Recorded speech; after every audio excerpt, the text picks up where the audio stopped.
मित्रों नमस्कार। मैं नाथ सोनांचली कथा कहानी और उपन्यास के संग के साथ पुनः उपस्थित हूँ। मित्रों, इस समय मैं वाचन कर रहा हूँ उपन्यास गोरा का। गोरा, जिसे लिखा है रविंद्रनाथ टैगोर ने। यह एक बंगला उपन्यास है जिसके मैं हिंदी अनुवाद का वाचन कर रहा हूँ।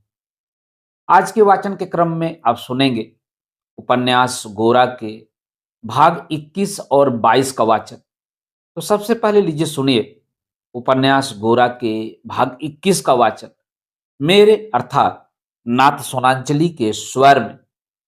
अपनी स्वाभाविक तेज चाल छोड़कर गोरा अनमयस्क सा धीरे धीरे घर की ओर जा रहा था।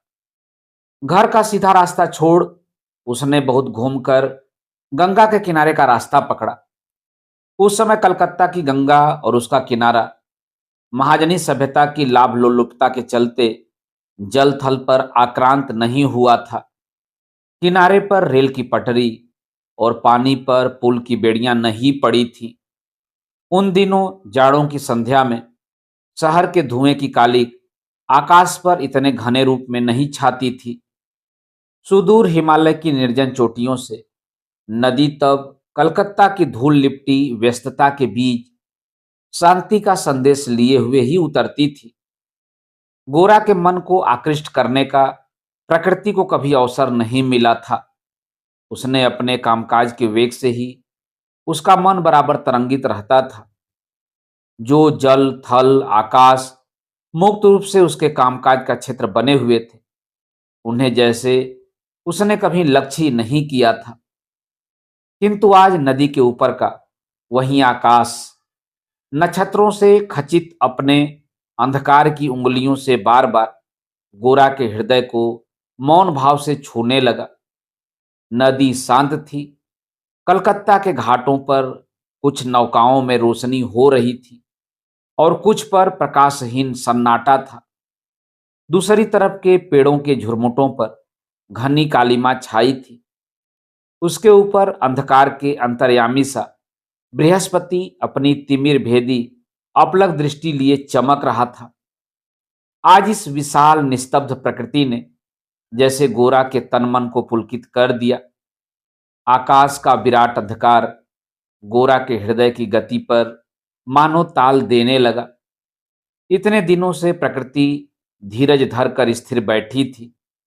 आज गोरा के अंतस का कोई द्वार खुला पाकर उसने इस असावधान क्षण में पलक झपकते दुर्ग को जीत लिया। अब तक अपनी विद्या बुद्धि चिंता और कर्म के बीच गोरा बिल्कुल स्वतंत्र था। आज सहसा क्या हुआ न जाने कहां आज उसने प्रकृति को स्वीकार किया और उसके स्वीकार करते ही इस गहरे काले जल निविड़ काले तट इस उदार काले आकाश ने उसका वर्ण कर लिया। आज न जाने कैसे गोरा प्रकृति की पकड़ाई में आ गया।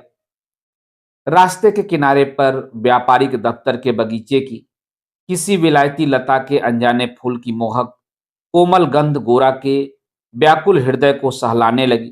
भीड़ भरे कर्मक्षेत्र से किसी अनिर्दिष्ट सुदूर की ओर इंगित कर दिया, जहां निर्जन जल के किनारे पेड़ों की गुम्फित डालों में न जाने कौन से फूल खिलते हैं, कौन सी छाएं मिलती हैं। वहां निर्मल नीले आकाश के नीचे दिन मानो किसी की आंखों की उन्मिलित चमक है और रातें मानो किसी की झुकी हुई पलकों की लज्जा जड़ित छाया। चारों तरफ से माधुर्य की लहर ने आकर गोरा को जिस तरह अतल अनादि शक्ति के आकर्षण में समेट लिया, उसका कोई ज्ञान गोरा को इससे पहले नहीं था। वह एक साथ ही वेदना और आनंद से उसके समूचे मन को एक स्थान से दूसरे स्थान की ओर जाने लगी। आज इस हेमंती रात में नदी के किनारे नगर के कोलाहल से दूर और नक्षत्रों के अस्फुट प्रकाश में गोरा किसी विश्वव्यापिनी अवगुंठिता मायावनी के सम्मुख आत्मविस्मृत सा खड़ा हुआ था। इतने दिन इस महारात्रि को उसने सिर झुकाकर स्वीकार नहीं किया। इसीलिए अचानक आज उसके शासन के जादू ने गोरा को अपनी सहस्र वर्ण डोर से जल थल आकाश के साथ चारों ओर से बांध लिया। अपने ऊपर गोरा स्वयं हैरान होता हुआ नदी के सूने घाट की एक सीढ़ी पर बैठ गया।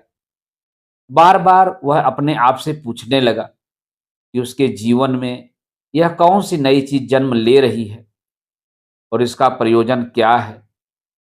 जिस प्रण के द्वारा उसने अपने जीवन को एक सिरे से दूसरे सिरे तक व्यवस्थित कर रखा था, उसके बीच इसका स्थान कहाँ है? यह क्या उसके विरुद्ध है? इसे क्या संघर्ष करके परास्त करना होगा?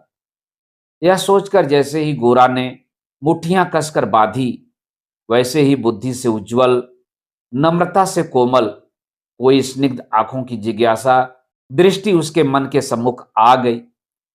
किसी अनिंद्य सुंदर हाथ की उंगलियों ने स्पर्श सौभाग्य का अनचखा अमृत उसके ध्यान के सामने ला रखा। गोरा के सारे शरीर में पुलक की बिजली सी कौध गई। अंधकार के सूनेपन में यह सरस अनुभूति उसके सभी संदेहों को, उसकी दुविधा को बिल्कुल निरस्त कर गई। अपने पूरे तनमन में वह इस नई अनुभूति का उपयोग करने लगा। इसे छोड़कर उठ जाने की उसकी इच्छा नहीं हुई। जब बहुत रात गए वह घर लौटा, तब आनंदमयी ने पूछा, इतनी रात कर दी बेटा, खाना तो ठंडा हो गया है। गोरा ने कहा, क्या जाने मां, आज क्या सूझा कि बहुत देर गंगा के घाट पर बैठा रहा। आनंदमयी ने पूछा, क्या विनय साथ था? गोरा ने कहा, नहीं। मन ही मन आनंदमयी को कुछ अचरज हुआ। बिना प्रयोजन गोरा इतनी रात तक गंगा के किनारे बैठकर सोचे, ऐसी घटना पहले तो कभी नहीं हुई। चुपचाप बैठे रहना तो गोरा का स्वभाव ही नहीं है। जब अनमना सा गोरा खाना खा रहा था, तब आनंदमयी ने लक्ष्य किया कि उसके चेहरे पर एक नए ढंग की उलझन बिखरी हुई है। आनंदमयी ने थोड़ी देर के बाद धीरे से पूछा, शायद आज विनय के घर गए थे? गोरा ने कहा, नहीं, हम दोनों ही आज परेश बाबू के यहां गए थे। आनंदमयी यह सुनकर थोड़ी देर चुप बैठी, सोचती रही। फिर उन्होंने पूछा, उन सबके साथ तुम्हारा परिचय हो गया है? गोरा ने कहा, हाँ, हो गया है। आनंदमयी, उनकी लड़कियां सामने आती हैं? हाँ, उन्हें कोई झिझक नहीं है। और किसी समय गोरा के ऐसे उत्तर के साथ थोड़ी उत्तेजना भी प्रकट होती, किंतु आज उसके कोई लक्षण न देखकर आनंदमयी फिर चुपचाप सोचने लगी।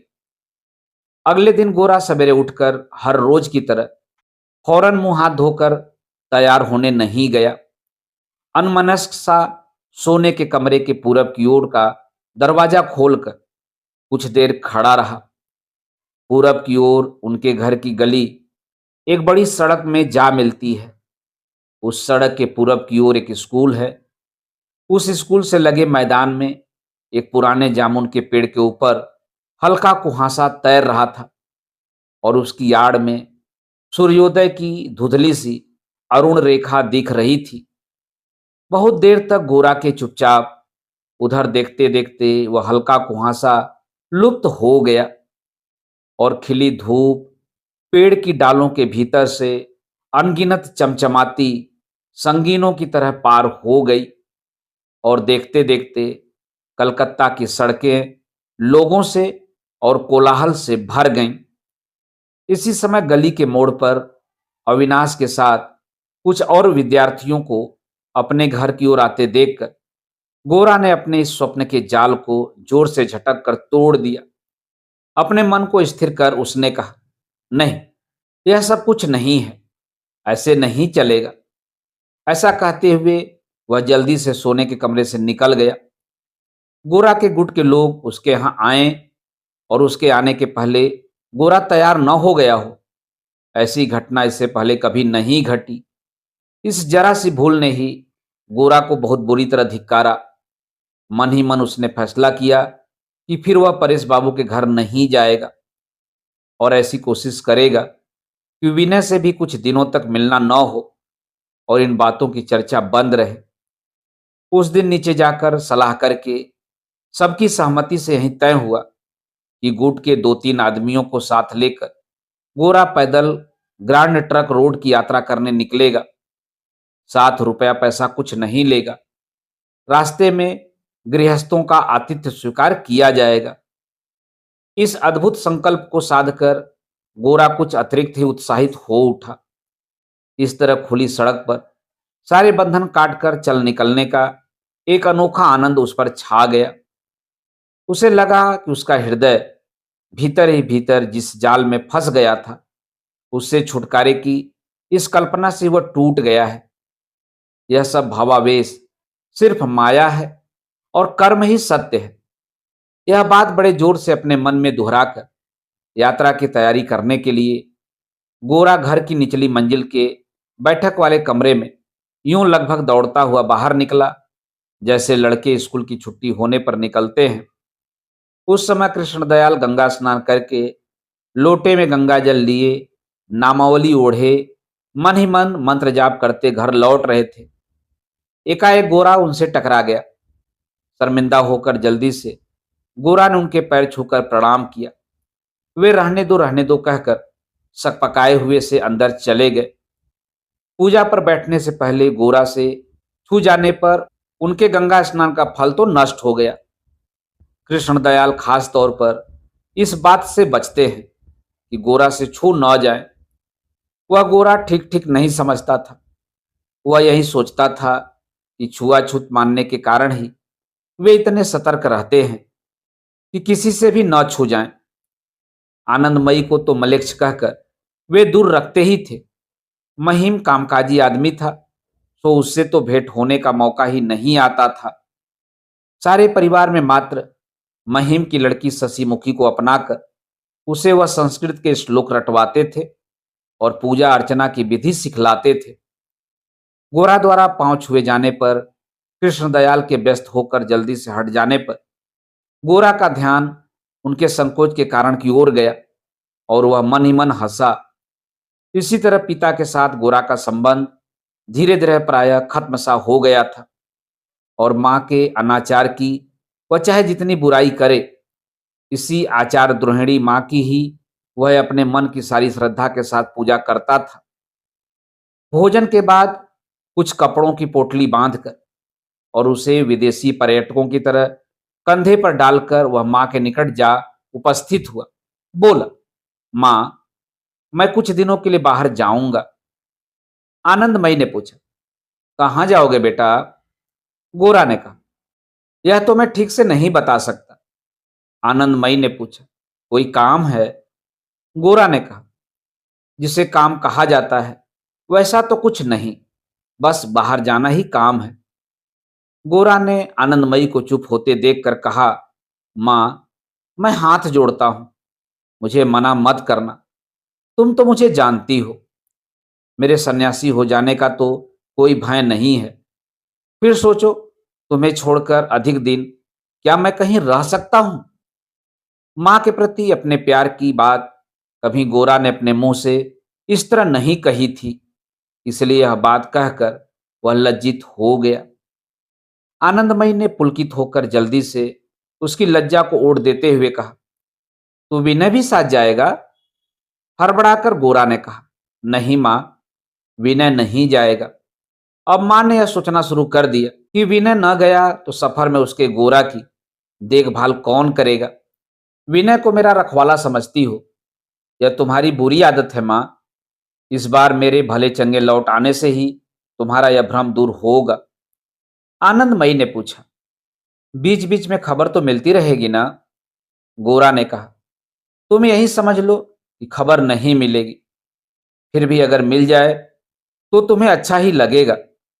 घबराने की कोई बात नहीं है, तुम्हारे गोरा को कोई ले नहीं जाएगा। जितना तुम मुझे मूल्यवान समझती हो मां, उतना और कोई नहीं समझता ना। या इस गठरी पर ही किसी को लोभ हो तो या उसे दान देकर चला आऊंगा।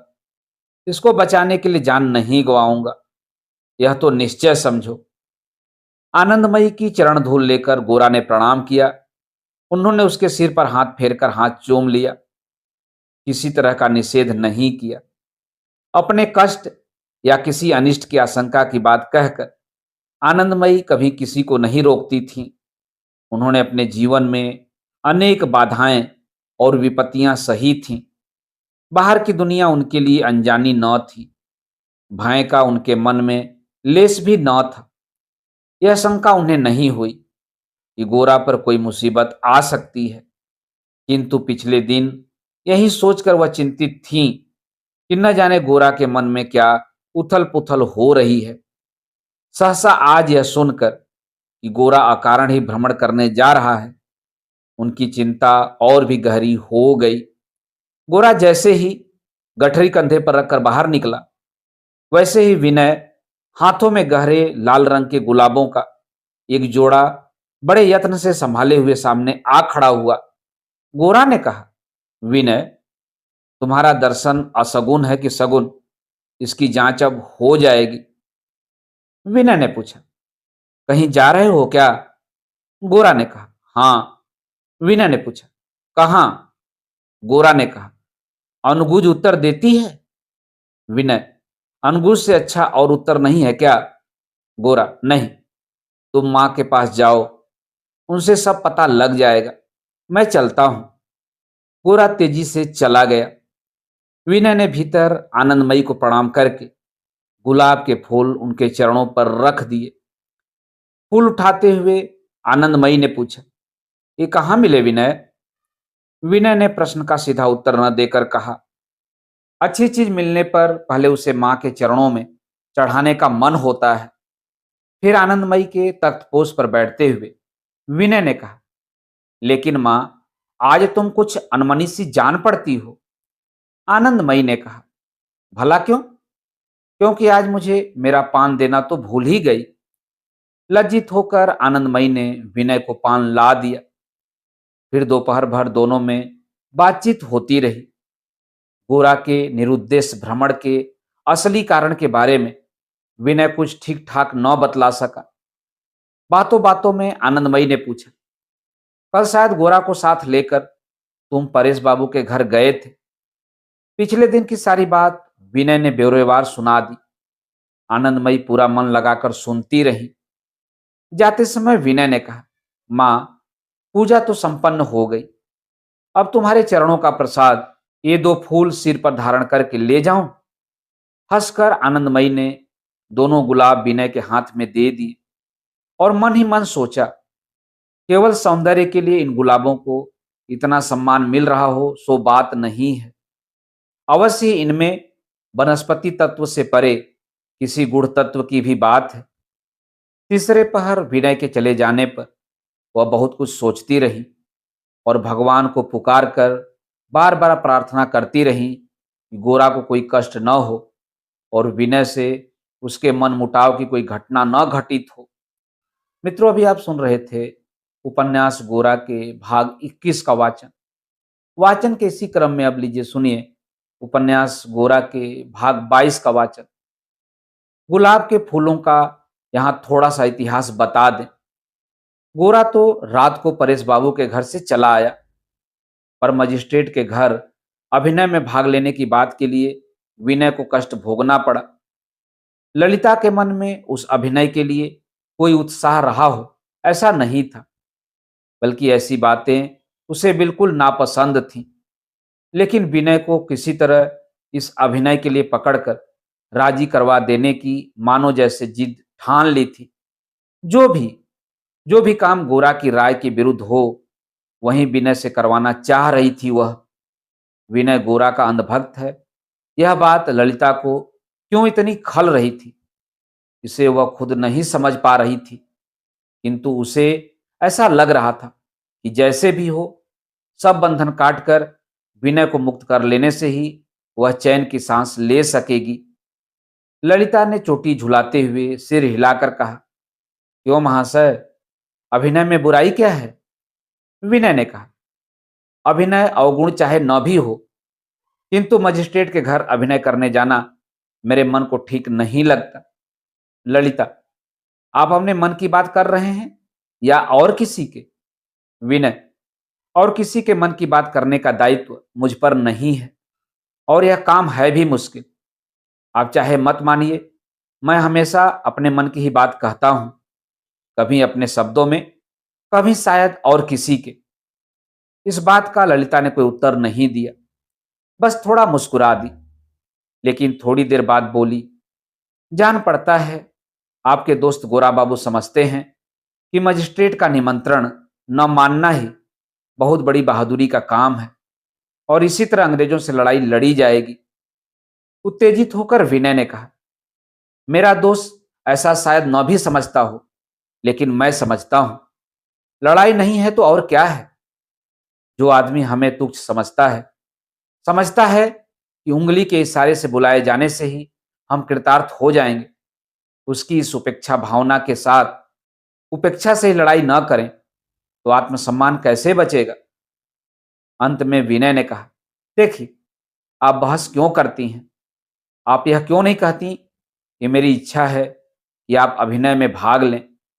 उससे मुझे आपकी बात रखने के लिए अपनी राय का बलिदान करने का सुख तो मिलेगा। ललिता ने कहा, वाह, मैं ऐसा क्यों कहने लगी? सचमुच ही आपकी यदि कोई राय हो तो उसे आप मेरे अनुरोध पर क्यों छोड़ देंगे? लेकिन पहले वह सचमुच आपकी राय तो हो। विनय ने कहा, अच्छा, यही सही। मेरी सचमुच कोई राय न सही, आपका अनुरोध भी न सही। आपकी दलील से हार कर ही मैं अभिनय में भाग लेने को राजी हो गया, यही सही। तभी वरदा सुंदरी के कमरे में आने पर विनय ने उठकर उनसे कहा, अभिनय की तैयारी के लिए मुझे क्या करना होगा, बता दीजिएगा। गर्व से वरदा सुंदरी ने कहा, उसकी आपको फिक्र नहीं करनी होगी, हम आपको अच्छी तरह तैयार कर देंगे। सिर्फ अभ्यास के लिए आपको रोज नियम से आना होगा। विनय ने कहा, अच्छी बात है, तो अब आज चलूं? वरदा सुंदरी बोली, अभी कैसे, खाना खाकर जाना। विनय ने कहा, आज रहने दीजिए। वरदा सुंदरी ने कहा, नहीं नहीं, ऐसा नहीं हो सकता। खाना विनय ने वहीं खाया, लेकिन और दिनों की सी स्वाभाविक प्रफुल्लता उसमें न थी। सुचरिता भी न जाने कैसी अनमनी होकर चुप थी। जब ललिता से विनय का झगड़ा हो रहा था तब वह बरामदे में टहलती रही थी। रात को बातचीत कुछ जमी नहीं। चलते समय ललिता का चेहरा देखकर विनय ने कहा, मैंने हार भी मान ली, तब भी आपको प्रसन्न न कर सका। आसानी से ललिता रोती नहीं, किंतु आज न जाने क्या हुआ कि उसकी आंखों से आंसू फूट पड़ना चाह रहे हैं। न जाने क्यों आज वह विनय बाबू को बार बार ऐसे कोंच रही है और स्वयं भी कष्ट पा रही है। विनय जब तक अभिनय में भाग लेने को राजी नहीं हो रहा था तब तक ललिता को उसे मनाने की जिद चढ़ती जा रही थी, लेकिन विनय के राजी होते ही उसका सारा उत्साह मर गया। भाग न लेने के पक्ष में जितने तर्क थे उसके मन में प्रबल हो उठे। तब उसका मन दग्ध होकर कहने लगा, केवल मेरा अनुरोध रखने के लिए विनय बाबू का यूं राजी होना ठीक नहीं हुआ। अनुरोध क्यों रखेंगे? वह समझते हैं मेरा अनुरोध रखकर उन्होंने मुझ पर एहसान किया है। उनके इतने से एहसान के लिए ही जैसे मैं मरी जा रही हूं। लेकिन अब ऐसे कूढ़ने से क्या फायदा? सचमुच ही उसने विनय को अभिनय में शामिल करने के लिए इतना जोर लगाया था। शिष्टाचारवश विनय ने उसकी यह जिद मान ली। इस पर गुस्सा करके भी क्या फायदा? इस बात से ललिता को अपने ऊपर इतनी घृणा और लज्जा होने लगी, जो स्वभावतया तो इतनी बात के लिए नहीं होनी चाहिए थी। कोई और दिन मन चंचल होने पर वह सुचरिता के पास जाती थी, पर आज नहीं गई, क्योंकि वह स्वयं नहीं समझ सकी कि उसका हृदय भेद कर क्यों उनकी आंखों से आंसू फूट पड़ रहे थे। अगले दिन सुबह ही सुधीर ने गुलदस्ता लाकर लावण्य को दिया था। उस गुलदस्ते में एक टहनी पर 2 अधखिले गुलाब थे। उन्हें ललिता ने गुलदस्ते से निकाल लिया। लावण्य ने पूछा, यह क्या कर रही है? ललिता ने कहा, गुलदस्ते के इतने सब घटिया फूल पत्तों के बीच अच्छे फूल बधे देखकर मुझे तकलीफ होती है। ऐसे सब चीजों को रस्सी से जबरदस्ती एक साथ बांध देना जंगलीपन है। ललिता ने यह कहकर सब फूल खोल दिए और उन्हें अलग अलग करके कमरे में जहां तहां सजा दिया। केवल 2 अधखिले गुलाब उठा ले गई। सतीश ने दौड़ते हुए आकर पूछा, दीदी, फूल कहाँ से मिले? उसकी बात का ललिता ने कोई उत्तर न देकर कहा, आज अपने दोस्त के घर नहीं जाएगा? सतीश तब तक विनय की बात नहीं सोच रहा था, लेकिन अब उसका जिक्र होते ही उछलकर बोला, जाऊंगा। कहते कहते वह फौरन जाने के लिए उतावला हो उठा। उसे पकड़कर ललिता ने पूछा, वहां जाकर तू क्या करता है? सतीश ने संक्षेप में कहा, बातें करता हूं। ललिता ने पूछा, वह तुझे इतनी तस्वीरें देते हैं, तू भी उन्हें कुछ क्यों नहीं देता? सतीश के लिए विनय अंग्रेजी पत्र पत्रिकाओं से तरह तरह की तस्वीरें काट कर रखता था। एक कॉपी बनाकर सतीश ने उसमें यह तस्वीरें चिपका कर रखना शुरू कर दिया था। इस तरह कॉपी भर देने का उसे ऐसा नशा सा चढ़ गया था कि कोई अच्छी पुस्तक देखने पर उसमें से तस्वीर काट लेने को उसका मन छटपटा उठता था। इसी लालच के कारण कई बार उसे अपनी दीदी से फटकार खानी पड़ गई है। प्रतिदान का भी समाज में एक उत्तरदायित्व तो होता है। यह बात आज सहसा अपने सामने आने पर सतीश बहुत चिंतित हो उठा। अपने टूटे टीन के डिब्बे में से उसने जो कुछ अपनी निजी संपत्ति सहेज रखी है, उनमें से किसी पर से भी वह अपनी आसक्ति के लगाव को आसानी से न हटा सकेगा। सतीश का उद्विग्न चेहरा देखकर हंसकर ललिता ने उसके गाल में चुटकी काटते हुए कहा, बस रहने दे, इतना गंभीर होने की जरूरत नहीं है। चल, ये 2 गुलाब के फूल ही उन्हें दे आना। इतनी जल्दी समस्या का निदान होता देखकर वह खिल उठा और फूल लेकर तत्काल अपने दोस्त का ऋण मोचन करने चल पड़ा। रास्ते में ही विनय से उसकी भेंट हो गई। दूर से ही विनय बाबू पुकारता हुआ वह विनय के पास पहुंचा और कुर्ते की ओट में फूल छिपाए हुए बोला, बताइए, मैं आपके लिए क्या लाया हूं? विनय से हार मनवाकर उसने गुलाब निकाले। विनय ने कहा, वाह, कितने सुंदर। लेकिन सतीश बाबू, यह आपकी अपनी वस्तु तो नहीं है। चोरी का माल लेकर अंत में कहीं पुलिस के चक्कर में न पड़ना पड़े। इन 2 गुलाबों को ठीक अपनी वस्तु कहा जा सकता है या नहीं? इस बारे में सतीश थोड़ी देर असमंजस में रहा, फिर कुछ सोचकर बोला, नहीं, वह ललिता दीदी ने मुझे स्वयं दिए हैं, आपको देने के लिए। यह बात यहीं समाप्त हो गई और तीसरे पहर उनके घर जाने का आश्वासन देकर विनय ने सतीश को विदा कर दिया। ललिता की कल रात की बातों से चोट खाकर विनय उसकी पीड़ा भूल नहीं सका था। विनय के साथ किसी का भी कभी झगड़ा नहीं होता, इसीलिए ऐसी तीखी चोट की अपेक्षा वह किसी से नहीं करता। अब तक ललिता को वह सुचरिता की अनुवर्तनी के रूप में ही देखता आया था, लेकिन कुछ दिन से ललिता को लेकर उसकी अवस्था वैसी ही हो रही थी जैसी उस हाथी की जो बराबर अंकुश का आघात खाने रहने में महावत को भूलने का मौका ही नहीं पाता। ललिता को कैसे थोड़ा सा प्रसन्न करके शांति पाई जा सकती है, यही जैसे विनय की मुख्य चिंता बन गई थी। संध्या को घर लौटकर ललिता की तीखी व्यंग भरी बातें एक एक करके उसके मन में गूंज उठती थीं और उसकी नींद को भगा देती थीं। मैं गोरा की छाया मात्र हूं, मेरा अपना कुछ नहीं है, ललिता यह कहकर मेरी अवज्ञा करती है, लेकिन यह बात बिल्कुल झूठ है। मन ही मन इसके विरुद्ध वह अनेक युक्तियां जुटा लेता, लेकिन फिर भी वे सब उसके किसी काम न आती, क्योंकि ललिता ने ऐसा स्पष्ट आक्षेप तो कभी उस पर लगाया नहीं। इस बारे में बहस करने का तो मौका ही उसे कभी नहीं मिला। उसके पास जवाब में कहने के लिए इतनी बातें थीं कि उनका प्रयोग न कर सकने से उसका क्षोभ और बढ़ता जाता था। अंत में कल रात को जब हार मानकर भी उसने ललिता का चेहरा प्रसन्न नहीं देखा, तब घर आकर वह बहुत बेचैन हो गया। मन ही मन वह पूछने लगा, सचमुच क्या मैं इतनी अवज्ञा का पात्र हूं? इसलिए सतीश से जब उसने सुना कि ललिता ने सतीश के हाथ उसके लिए 2 गुलाब के फूल भेजे हैं, तब उसे गहरा उल्लास हुआ।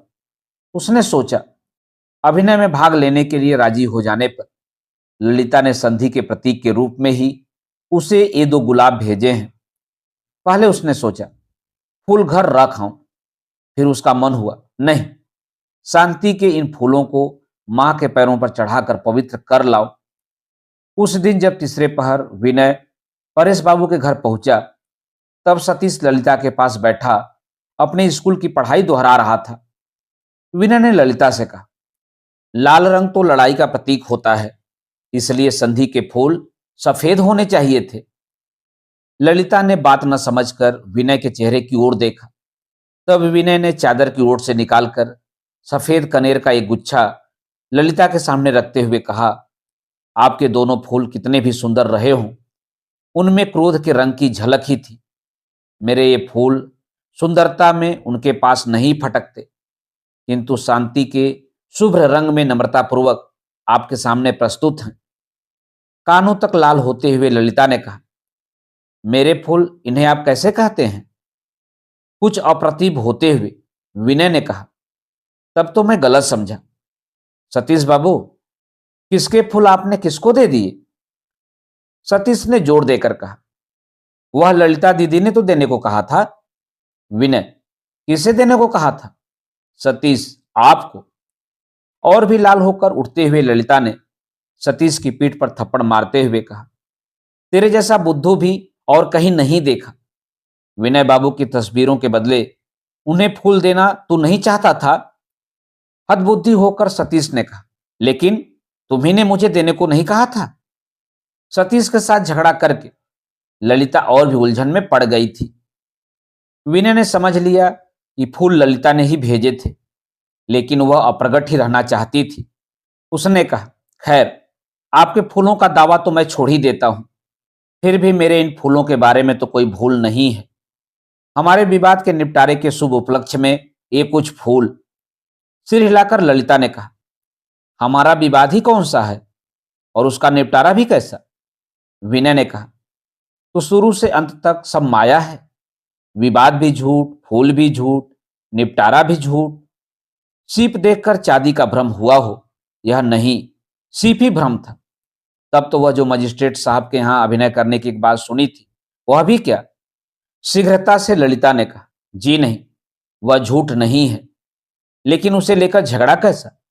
आप यह क्यों सोचते हैं कि उसके लिए आपको राजी करने के लिए मैं कोई लड़ाई छेड़ रही थी, या कि आपके राजी होने से मैं कृतार्थ हुई? अभिनय करना अगर आपको ठीक मालूम नहीं होता है, तो किसी की भी बात मानकर आप क्यों राजी हों? ललिता यह कहती हुई अपने कमरे में चली गई। सभी कुछ उल्टा ही घटित हुआ। आज ललिता ने तय कर रखा था कि वह विनय के आगे अपनी भूल स्वीकार करेगी और उससे यही अनुरोध करेगी कि वह अभिनय में भाग न ले। लेकिन बात जिस ढंग से चली और जिधर वह मुड़ गई, उसका नतीजा ठीक उल्टा हुआ।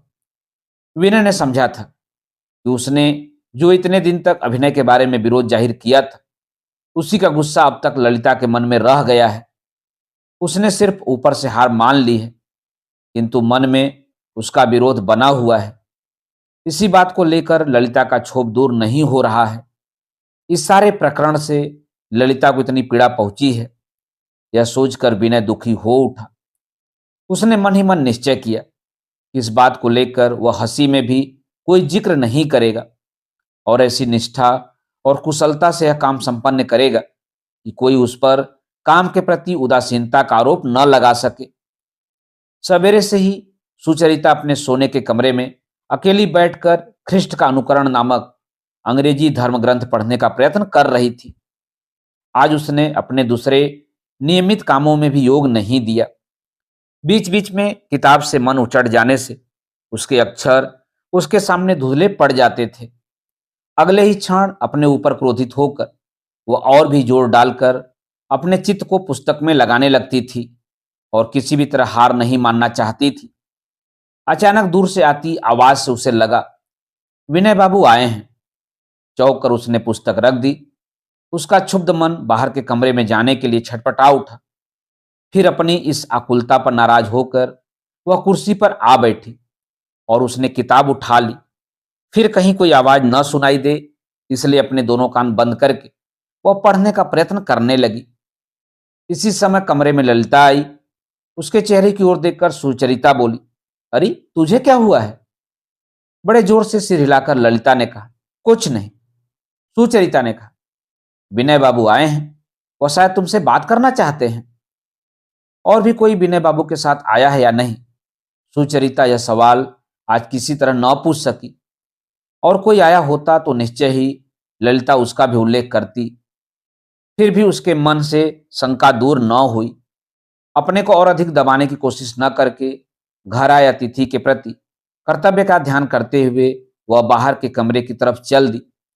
ललिता से उसने पूछा, तू नहीं जाएगी? कुछ अधीर होकर ललिता ने कहा, तुम जाओ ना, मैं पीछे आऊंगी। सुचरिता ने बाहर वाले कमरे में जाकर देखा, विनय सतीश से बात कर रहा था। सुचरिता ने कहा, बाबा बाहर गए हैं, अभी आ जाएंगे। माँ उस अभिनय की कविता कंठस्थ कराने के लिए लावण्य और लीला को लेकर मास्टर साहब के घर गई हुई हैं। ललिता किसी तरह नहीं गई। माँ कह गई हैं, आप आए तो आपको बिठा रखा जाए, आज आपकी परीक्षा होगी। आप इस आयोजन में शामिल नहीं हैं? विनय ने पूछा। सुचरिता ने कहा, सभी अगर अभिनेता हो जाएं तो दुनिया में दर्शक कहां बचेंगे। सुचरिता को वरदा सुंदरी इन सब मामलों से यथासंभव अलग ही रखती थी, इसलिए अपने गुण दिखाने के लिए उसे इस बार भी नहीं बुलाया गया था। और दिनों इन व्यक्तियों के इकट्ठे हो जाने पर बातों का अभाव नहीं होता था। आज दोनों ओर ही ऐसा कुछ हुआ था कि बातचीत किसी तरह जमी ही नहीं। सुचरिता गोरा की चर्चा न करने का प्रण करके आई थी और विनय भी सहज भाव से पहले की भांति गोरा की बात नहीं कर सका। उसे ललिता और शायद घर के सभी लोग गोरा का एक क्षुद्र अनुगामी भर समझते हैं। यह सोचकर गोरा की चर्चा करने में उसे झिझक हो रही थी। ऐसा कई बार हुआ कि पहले विनय आया है और उसके बाद ही गोरा भी आ गया है। आज भी ऐसा हो सकता है। यह सोचकर सुचरिता जैसे कुछ परेशान सी थी, कहीं गोरा आ न जाए।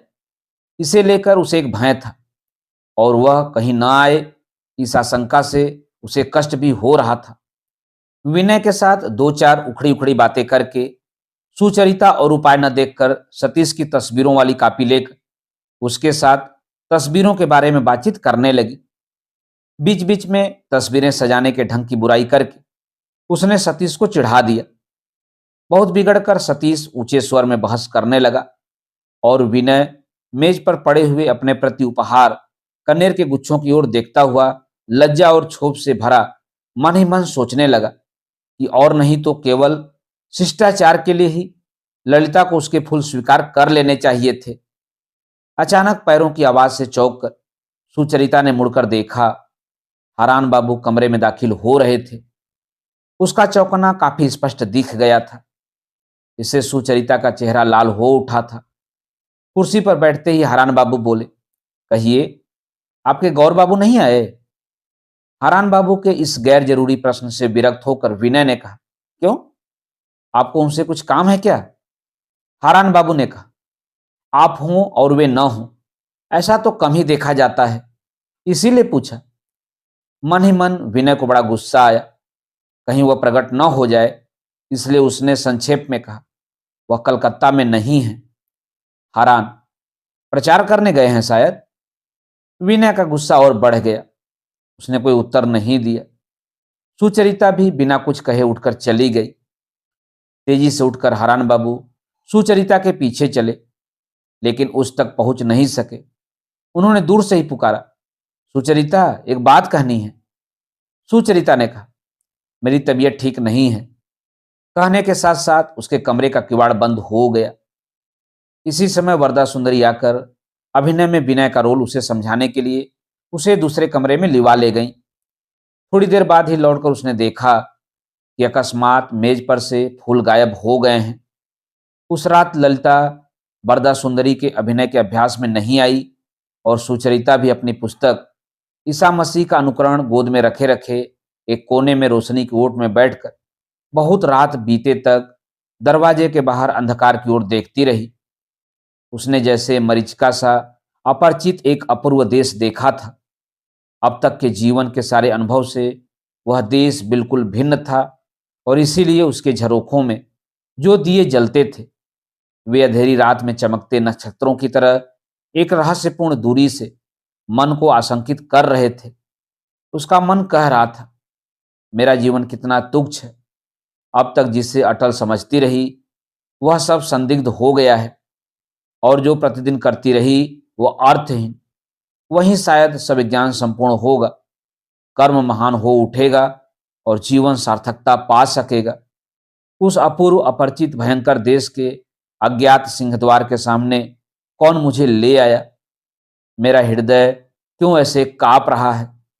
क्यों आगे बढ़ना चाहने पर मेरे पांव ऐसे डगमगा जाते हैं? मित्रों, अभी आप सुन रहे थे उपन्यास गोरा के भाग 22 का वाचन, मेरे अर्थात ना सोनांचली के स्वर में। उपन्यास गोरा के आगे के भागों का वाचन आप वाचन के अगले क्रम में सुन सकते हैं। तो जुड़े रहिए। धन्यवाद। नमस्कार।